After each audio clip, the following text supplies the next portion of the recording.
கோவில்பட்டி அருகே உள்ள எட்டயபுரம் பாரதியார் நூற்றாண்டு நினைவு அரசு மகளிர் பாலிடெக்னிக் கல்லூரியில் பேராசிரியர் மீது மாணவிகள் பாலியல் குற்றச்சாட்டு முன்வைத்த நிலையில் மாணவிகளிடம் போலீசார் மற்றும் கல்லூரி விசாகா கமிட்டி விசாரணை மேற்கொண்டனர்.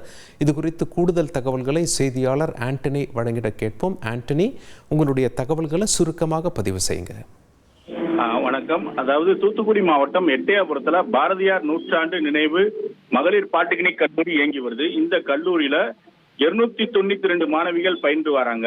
இந்நிலையில கார்மெண்ட்ஸ் டெக்னாலஜி பிரிவுல பயின்று வர்ற 17 மாணவிகள்ல 3 மாணவிகள் தங்களை மெக்கானிக்கல் பிரிவுல உள்ள பேராசிரியர் ஒருவர் பாலியல் தொந்தரவு கொடுத்ததாக கல்லூரி முதல்வர் பேபி லதாவிடம் புகார் அளிச்சாங்க. இந்த புகாரின் பேர்ல பேபி லதா விசாரணை மேற்கொண்டு வந்த நிலையில தூத்துக்குடி மாவட்ட ஆட்சியருக்கு இந்த தகவல் போய் அனைத்து மகளிர் காவல் நிலைய போலீசார் விளாத்திக்குளம் அவங்க கல்லூரிக்கு நேரடியா அந்த 3 மாணவிகளிடம் விசாரணை மேற்கொண்டு வராங்க.